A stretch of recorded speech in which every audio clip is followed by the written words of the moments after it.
Ага.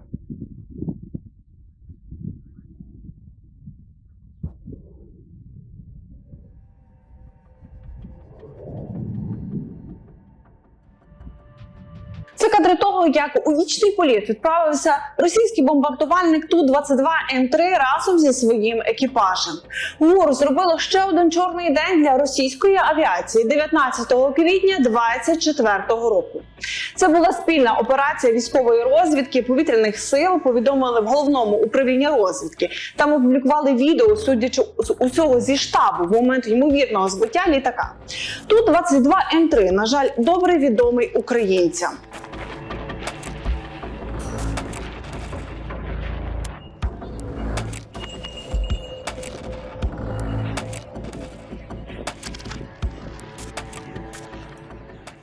Але українським спецпризначенцям вже не вперше вдається знищувати ці ворожі бомбардувальники Ту-22М3.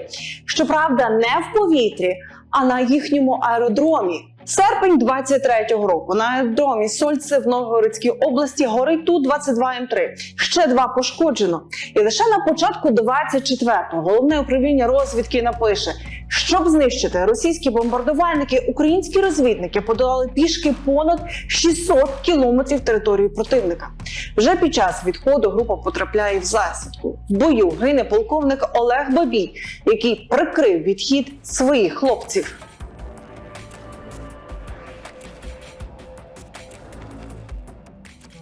За свій героїчний вчинок розвідник Бабій посмертно нагороджений званням Героя України з присвоєнням ордену «Золота зірка». У нього залишилося 2 маленьких дітей. Молодшій донечці на час смерті батька виповнився лише рік.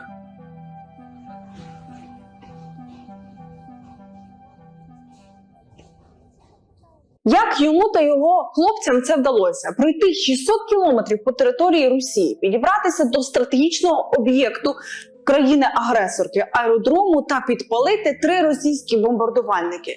Які наслідки цієї спецоперації у виконанні Олега Бабія дотепер відчутні для Росії? Як вони наближають нашу перемогу, його робота спецпризначенцем? Та чи знали рідні, чим займався Олег? І взагалі, що це була за людина? Полковник головного управління розвідки Олег Бабій. Ви знаєте, ми з командою намагалися зібрати цілісну картину образу Олега Бабія, аби розказати про цього героя України. Ми поспілкувалися з його рідними та головне, ми поспілкувалися з його мамою. Це перша її публічна розповідь про сина, тож і логічно, що у нашому міні-фільмі вона буде провідником історії Олега Бабія.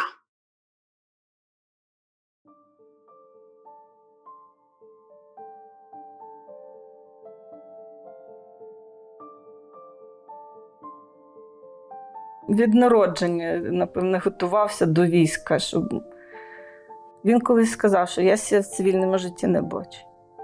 Я себе бачу тільки військовим. Ну і фактично він так от військовим і був. То особисто Олега альбом. Це ви з роддому, так? Так, ми з татом, ми з татом служили в центральній групі військ в Чехословаччині. Він народився там, в Міловіцях. То ми вже приїхали. Рочок йому був, то ми приїхали вже в Україну і жили в Брюховичах. Там на території військового містечка, військової частини, так можу сказати навіть. Був гуртожиток, і ми жили в тому гуртожитку 10 років. І фактично, як варіантів, у нього в житті не було ким стати, бо мама військова, тато військовий, жив у військовій частині, за вікном постійне шокування, солдати. Це вже у Львові. Це у Львові, я пам'ятаю, тут ще Львові. напроти оперного була така клумба. Це зараз фонтан. Колись Це такі вже були у Львові. клумби.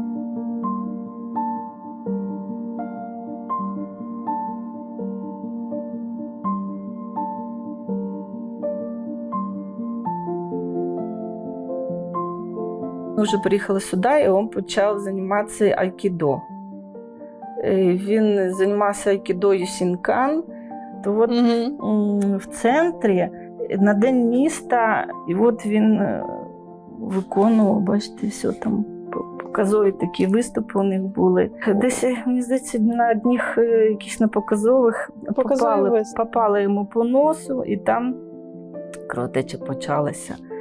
І визвали швидку, йому там скоро то все зупинили, і він пішов і стояв до кінця. От поки не закінчилися показові ті виступи, в яких він брав участь, він не пішов. Я вже так переживала за нього. Він там йому все зупинили, ту кровотечу. Ніс отакий, але не зійшов з татамі. Так і далі виконував, до кінця стояв.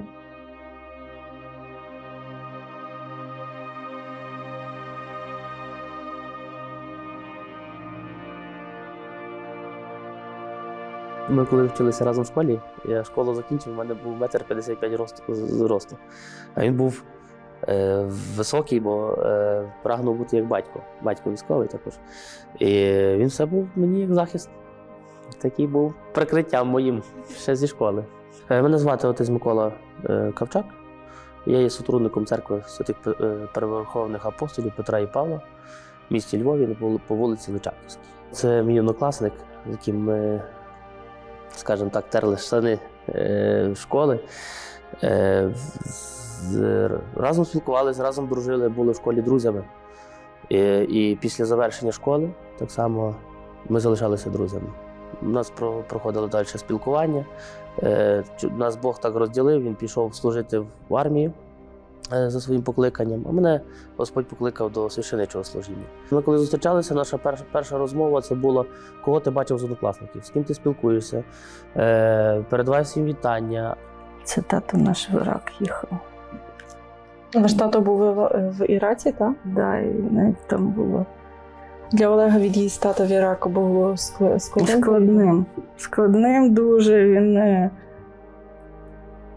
щось там, якась не дуже акуратна вчителька його спитала, чи твій тато поїхав в апельсини збирати. Він так образився, що як тато для нього гордість, він пишався татом, і фактично тато поїхав місію виконувати таку дуже поважну, а тут хтось отак ляпнув. Він тоді навіть відмовився входити на той предмет. Да. Це було важко. Важко йому було, що тато поїхав на півроку, лишився на 9. Так сталося. Йому було важко. А тут школа. От, кстати, одна із тих. Це, напевно, випускний, так виглядає. Да. Це оця одна із тих вчителів, яка зараз вчителює в школі. Мірося. Одна із них, Мірося, там здвоєні 2 дівчинки були в класі.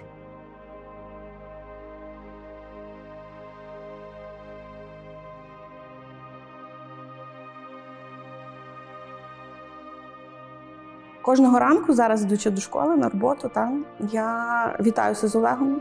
Є в мене тепер така можливість кожного дня з ним вітатися. Мене звати Мирослава, працюю в 49-й школі, навчалася разом з Олегом в одному класі. Про Олега важко говорити, і важко, тому що є така втрата. Казали мені, ти тільки не розплачся. Я думаю, що багато хто з наших однокласників, промовляючи якісь, згадуючи Олега, станом на зараз мають тривогу, сум.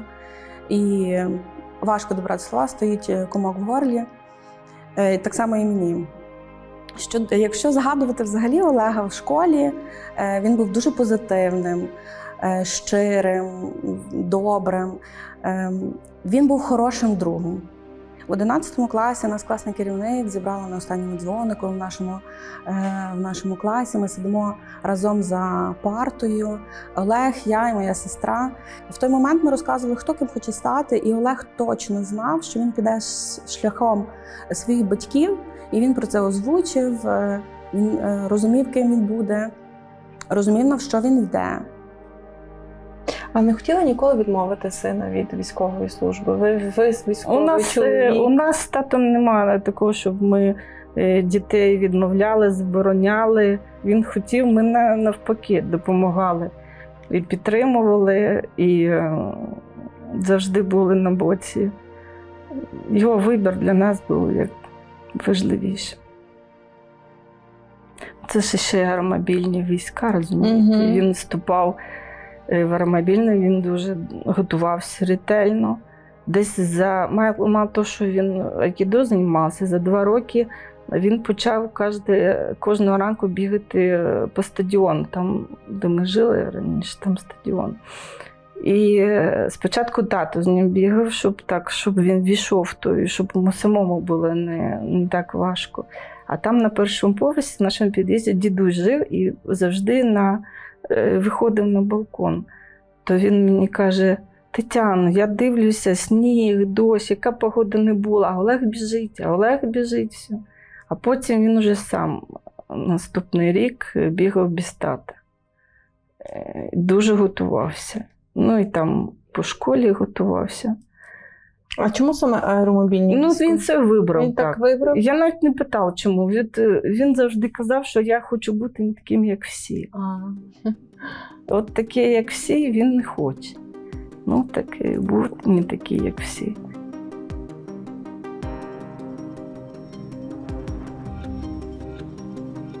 Доброго дня, я підполковник Гіжецький Андрій Володимирович. Навчався разом з, на жаль, загинувшим героєм України Бабієм Олегом. Вчилися ми разом в одній групі. Наше знайомство розпочалося з того, що ми чисто випадково зустрілися в Львові під час подачі документів. Я дізнався, що він також поступає на факультет. На той час факультет називався аеромобільних військ. І ще зі мною був також ще такий Юра Таракулов. Ми троє познайомилися разом. І ми дізналися, що він зі Львова, я зі Львова, цей товариш Юра також зі Львова. І вирішили разом долати ці перші етапи, вступні екзамени, здачу ФІЗО, польові випробування. І ми тоді ще діти були, нам було по 17-16 років, мені 16 на той момент, було, як школу закінчив. Ми знали, що там дідовщина. Я чисто з Олегом хотіли туди йти вчитися, тому що знали, що там є старші товариші, які будуть переживати за наше виховання.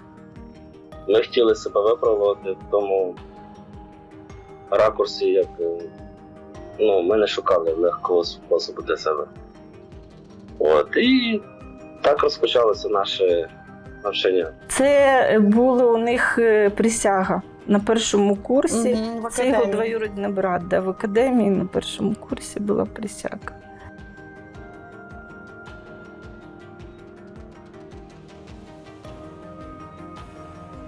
А як ви вважаєте, що для Олега Бабія означала присяга?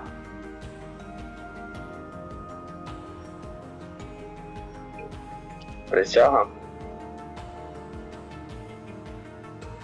Слово дуже обширне. Це для нього, мабуть, означало те, що він один з учасників за боротьбу вільної України, і він йшов до кінця. Я знаю точно, він би ніколи не здався, і назад дороги він не знав. Нас так виховували, наш перший командир взводу, що як би важко не було, дім є дім. Знаєте, ми пройшли таку школу, ці перші наші дні, так зване тодішнє КМБ, курс молодого бійця. У нас був керівник, який дуже нас об'єднав. І для нас це було щось надзвичайне, я вам скажу. Я, до речі, про це не думав, але от зараз мене запитали, якщо все перемотати назад, що ми разом пройшли. Це був непростий для нас період, і коли ми пройшли оце КМБ,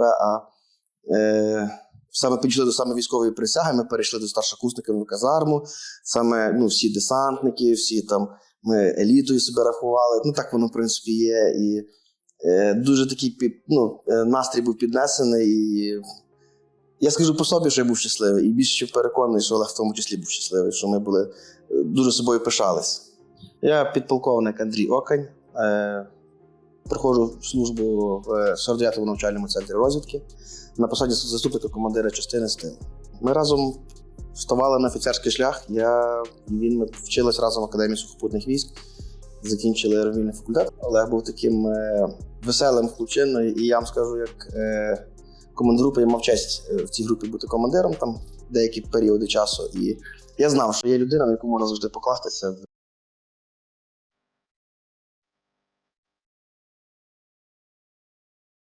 А це в Києві був парад, і він приймав участь в параді. Це До Дня Незалежності? Так. На 2 роки був на параді. Представляла Академію сухопутних військ. Ну, це ж, ви розумієте, що то Це дуже відповідально. готуватися, і то все жара, і на сонці. Він так радів, що Він такий щасливий. Так. Йому було то все дуже, дуже хотілося. Ну, по-перше, представляти не беруть будь-кого, очевидно. Там теж є внутрішній відбір. Ну, колись, от якраз в Києві, колись вони ходили стрибати з парашутом. На Яровський полігон їхали. І так через все місто йшли на вокзал. Сідати на електричку і їхати. І їх же там багато йде, вони йдуть всі. Ну і якось мужчина йшов з сином і каже, що от будеш себе погано поводити, будеш погано вчитися, от до армії підеш. Олег прийшов додому, каже: мамо, ну як так? Ну як так? Я вам хочу сказати, то такі які-небудь не попадаються, чи вони відсіюються на першому курсі. Там усіх така ідейні всі такі, у всіх мета є, всі такі хлопці особливі. Я не знаю, чому тому що Олег дуже обурювався, що отак от сказав.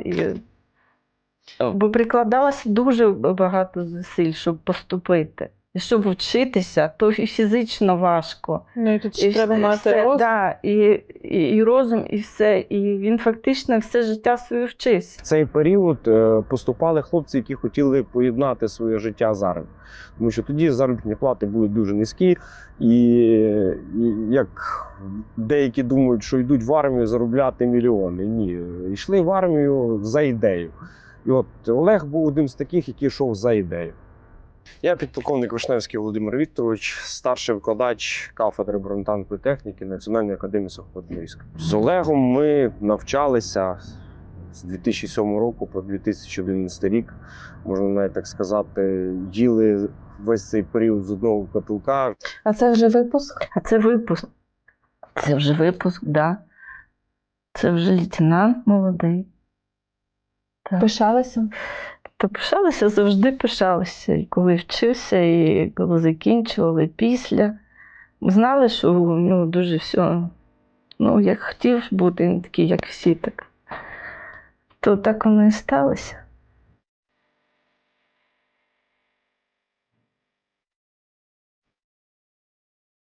Важко далі продовжувати жити,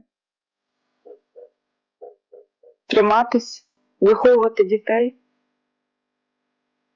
Але намагаємось триматися всі разом з сім'єю, як діти зараз. Так, це два такі промінчики, заради яких продовжую жити. Артем, він більш старший, і він такий, як свій тато. Такий наполегливий, таке загострене відчуття справедливості.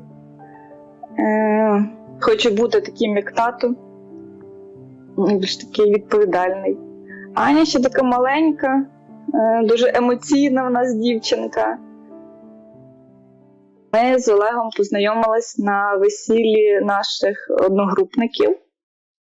Було весілля в Дрогобичі. Та й так, він був дружба, я була дружка. А переїхала я до Олега в 2014 році. Це було якраз на мій день народження, літом 2014 року. Почалася в 2014 році війна.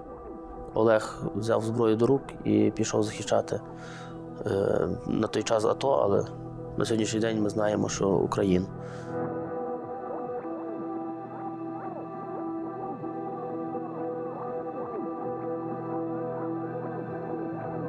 Я розуміла, що якщо почнеться щось, то першими будуть вони. Я це розуміла, але я не знала. Я знала, що він поїхав і він казав, що ми їдемо на навчання якісь. Не признавався. І влітку, так як я в військовому минулому, в мене багато знайомих, і один із них мені сказав, що я сьогодні в таборі бачив твого Олега. Я його побачив і впізнав, і от і таким чином дізналися. Що він на сході вже, так? Так. До того він не казав, ми на навчаннях, от на тому і все. Коли почалися бойові дії на Сході, коли вже почали запеклі бої, він перезвонив до мене і одного разу, в мене ж мороз по шкірі пішов, він каже: Микола, молись за мене, тут пекло. І на протязі того часу ми спілкувалися. Це запеклі бої, де це вже? Вже Дебальцево було, він в багатьох гарячих точках, які був, він був командиром взводу. Вони заходили в тил противника. Вони робили багато тої роботи, якої багато їй нам невідомо. І тоді якраз почались такі дуже важкі часи в його службі, коли декілька разів він взагалі приходив в резинових гумових шльопанцях на його, які дали волонтери, і з сумкою. Декілька разів їхнє містечко спалювали. Було емоційно йому тоді, на той момент, важко. А я якось намагалася його підтримати, завжди бути поруч, що, мабуть, і до останнього моменту. Або 14-й, швидше 15-й рік. Я ще служив у 80-й десантно-штурмовій бригаді на посаді командира взводу. І в 4-й ночі мене визиває командир бригади, веде мене до танкістів, дають мені 3 танки, я на БТРі, своєму зі своїм взводом. І командир бригади ставить завдання село Кримське, щоб воно, зараз не знаю, не можу пригадати нашого навчання, на той момент було нашим Кримське, на штурм села Сокольників. І визначили координати, де потрібно зустріти вночі розвідгрупу зранку, на світанку перед виходом. І ця розвідгрупа має нас провести шляхами для знищення противника. Виходить розвідгрупа, і я дивлюся, Олег іде в мою сторону і починає сміятися. Як тепер пам'ятаю. Висунулися ми, виконали завдання, повернулися і, щоб культурно сказати, цілу ніч не спали після виконання завдання, веселилися. Це така сама солодка зустріч була, коли ти не на чужій землі, а далеко від дому, і зустрічаєш рідне для тебе обличчя, рідну людину. Емоції не передати. Ми часто згадували нашого негідника-одногрупника, який предав нашу батьківщину ще в 2014 році, коли Лисичанську окупували. І я його все запитав, чи він не знає, яка там його доля, тому що хотілося б його бачити в приціл. Такі жарти у нас були. А як Олег ставився до цього одногрупника, що про нього казав? Хорошими словами ми їх не згадували ніколи. Завжди фраза звучала, що ми всіх дістанемо, до всіх доберемося. Він уже тоді чітко розумів, хто є враг, а хто є друг. У нього не було там якихось таких ілюзій не було. Він чітко розумів, що там є враг, і його треба нищити. Для того, щоб решта людей, українців, жили в свободній країні і були захищеними. Це він розумів чітко. І навіть в 2014 році.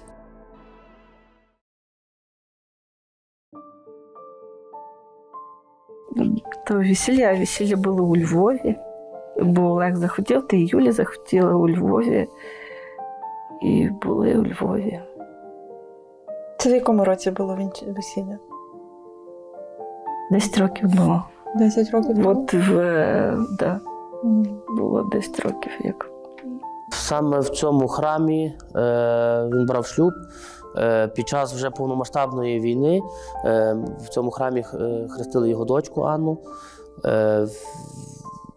Був присутній при всіх його сімейних таких заходах на весіллі і прекрасно його знає дружину Юлю. Я дивлюся на нього, згадую його і бачу, і дивлюся на Юлю, дружину. Вони як дві каплі води похожі. У них риси однакові, поведінка, розмова.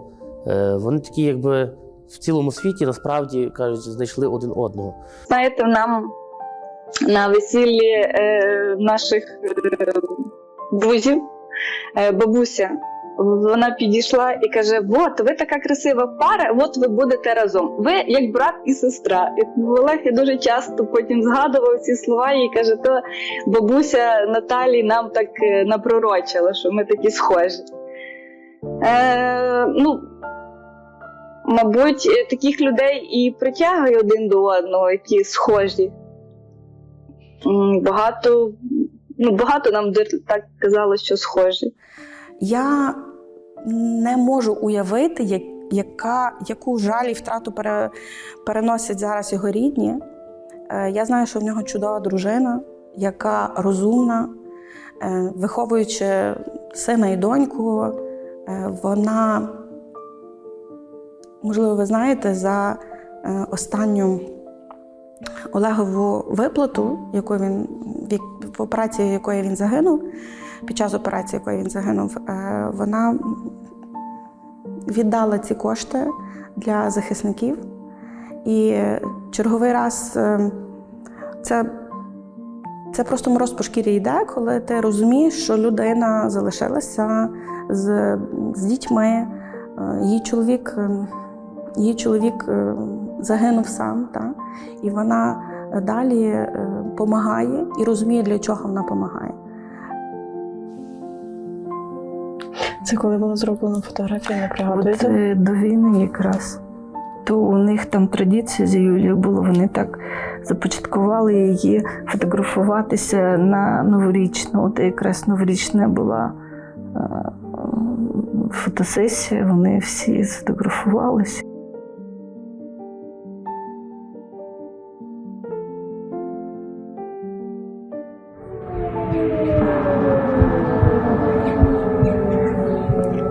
Русские танки едут на Чернигов. Город Городня.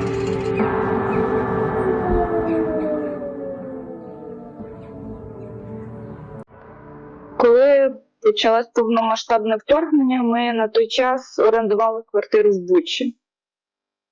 Ми всією сім'єю жили в Бучі. І, звичайно, так як Олег військовий, він розповідає, що має бути тривожний рюкзачок, мають бути всі папери зібрані, мають бути там продукти першої необхідності, вода. Але про те, що буде от сам цей такий повномасштабний наступ, він сам до кінця в це не вірив. Він вважав, що це просто, так не може бути. Але ми про це говорили. Ми, звичайно, перестраховувались, розглядали всі варіанти, які могли бути. Але все було зовсім по-іншому. Так як Олег, коли нам зателефонували, коли вже все це почалось, ми проснулися від дзвінку. Олег сказав: збирай речі, збирай дітей. Сам одягнувся і пішов. Коли потім вийшов на зв'язок чоловік, скільки часу з ним не спілкувалися? Потім, нас брат забрав, ми приїхали до Олега батьків. Ми з ним поговорили, що ми в безпеці, в порівняній безпеці. І потім він не був на зв'язку близько 10 днів. взагалі не було на зв'язку. Я розуміла, що мої хлопці підуть першими. От для мене це розуміння було таким. Тим більше Олег десантні війська, то навіть питань не було, що там би десь він, то не тилова частина. Я завжди знала, що вся його професійна діяльність пов'язана з ризиком для життя, з дуже великим ризиком. І це постійна от така грань, знаєте, постійно по краю прірви. Я це розуміла завжди. Він це розумів.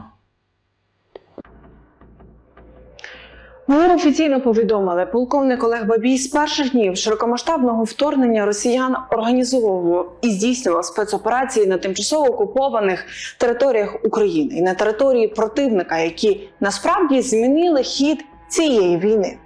На його рахунку 9 успішних розвідувальних виходів у тил противника, 12 спеціальних заходів з організації та забезпечення руху опору на тимчасово окупованих територіях України та в тилу росіян, виявлення до 70 важливих стратегічних об'єктів противника, командних пунктів, військової техніки, інженерно-фортифікаційного обладнання.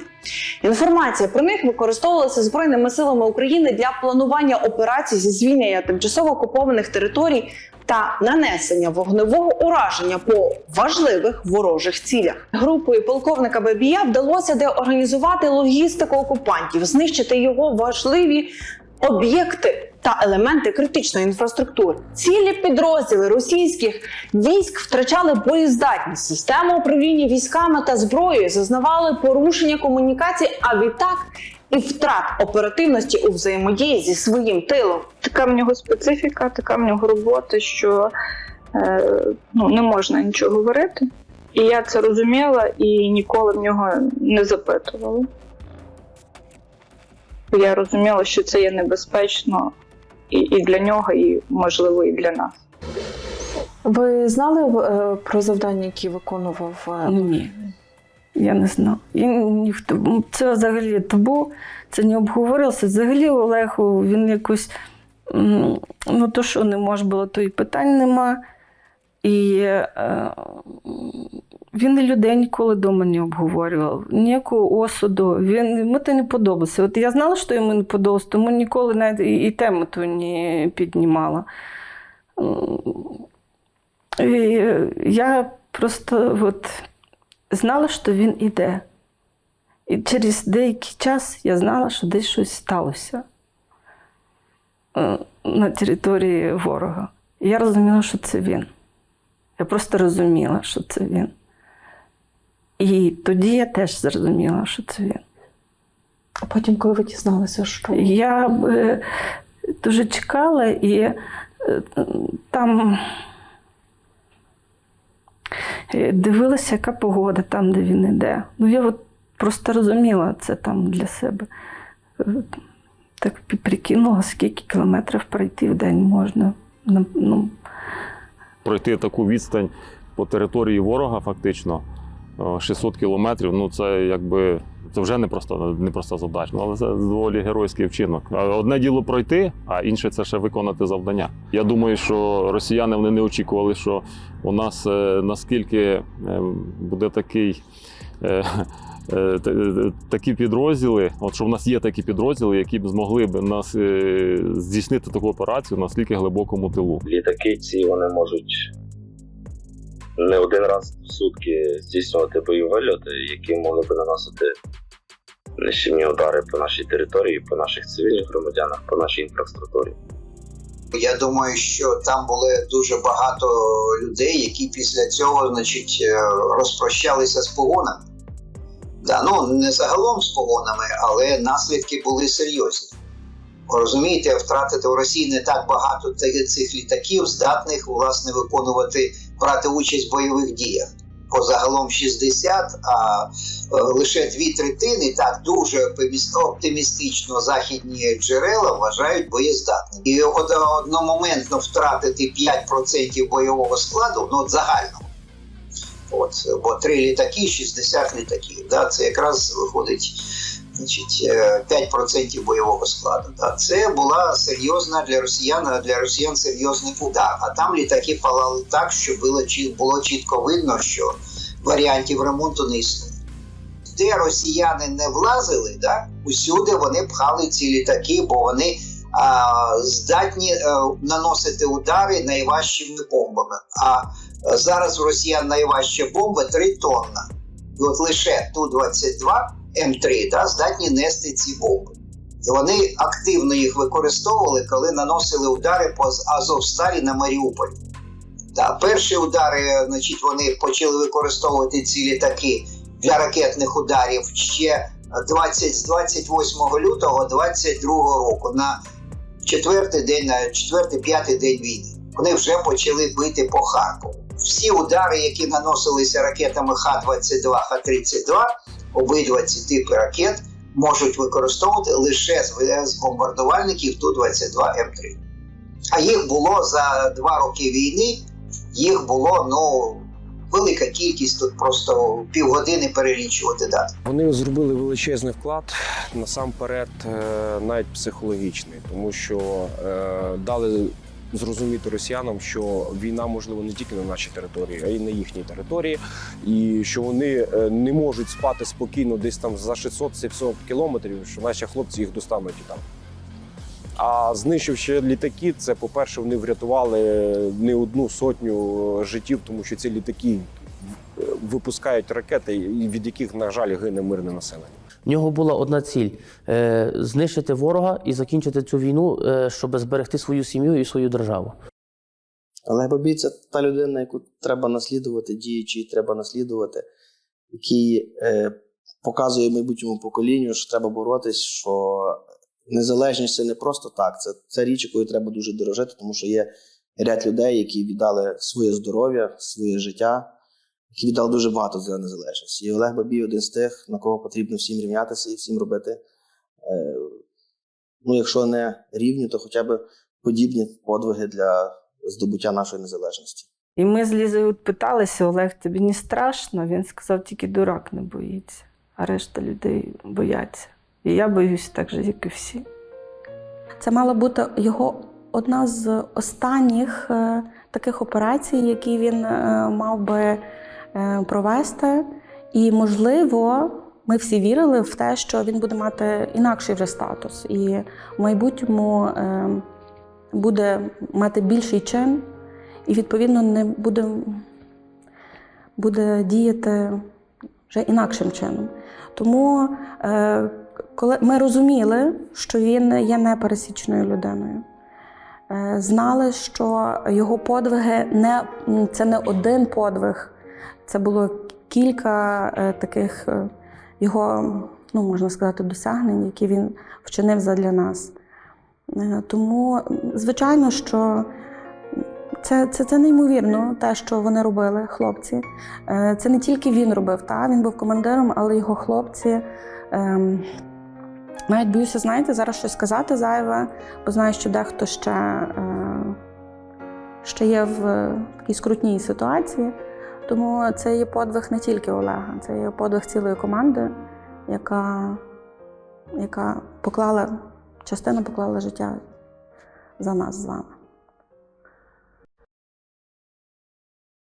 Він перед цим останнім своїм виходом написав: «Будь сильна, бережи дітей, я вас дуже сильно люблю».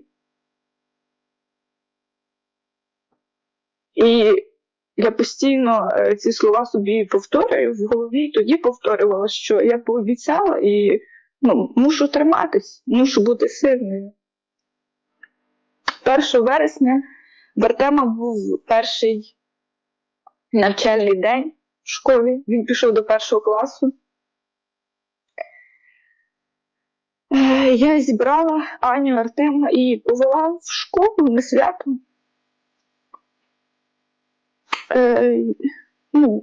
Був такий стан, що я не все пам'ятаю, не всі свої дії пам'ятаю, але я чудово пам'ятаю щасливі очі своєї дитини. Коли він стояв на лінійці, на святковій грав гімн, і він тримав свою маленьку ручку на сердечку і співав гордо гімн України. Він не знав в той момент, що його тато вже загинув. Я пишаюся своєю дитиною. Я не знаю, як ми так його виховали з татом. Ми вкладали в нього цінності, такі, як всі батьки вкладають в своїх дітей. Але мені здається, от в дорослому такому віці він сам себе виховав. Він свідомо йшов на всі кроки, які робив. Він розумів, заради чого він це робить. Він пам'ятає, на якому році його служби я невістці сказала: Юля, він уже не наш, він не належить нам з тобою. Ну, як жінки, знаєте, там мій син, мій чоловік, він людина держави. А ця фотографія не пригадуєте коли? То от тут. Отут зроблена вдома у вас. Вот вона. І тоді, певно, Олег, Анюті, напевно, ще двох. Двох немає тут. Тара десь рочки так. Це десь, напевно, коли? Зовсім до того, як до останнього виходу, напевно, десь там. Коли останній раз приїжджав, у нас черга до нього утворилася. Всі хотіли щось розповісти.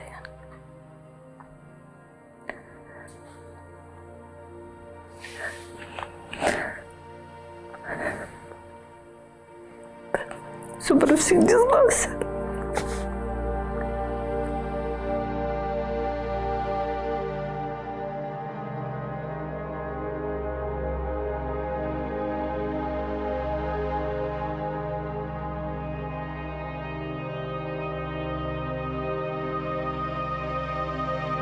Я хочу у Львові мати таке місце, куди б я могла піти. Це у Львові має бути сквер імені вашого сина, так? Так. Вирішують це питання зараз в мерії. Буде місце пам'яті. Так, то знають факти і люди про єдиний вихід його, а скільки їх було. Це ще стільки ми колись дізнаємось. І я дізнаюся так само, як і всі. Бо і я теж ніяких фактів і нічого такого особливого не знаю. Інколи так мало треба для пам'яті, просто сквер. У Львівській міській раді нам повідомили, що зараз обирають місце, де буде сквер пам'яті Героя України Олега Бабія. І, можливо, в ГУР колись розкажуть більше. Це стане основою для фільмів про українських героїв, які врятували світ від рашистської навали. А можливо, багато документів так і залишиться під грифом «секретно». Та вже зараз зрозуміло, що ми маємо бути вдячними тим, хто зробив неможливе. Зупинив так звану Другу армію світу і дав нам можливість боротися за життя в своїй країні. Боротьба триває. Ми дякуємо всім захисникам, дякуємо їхнім рідним і слава Україні! Героям слава!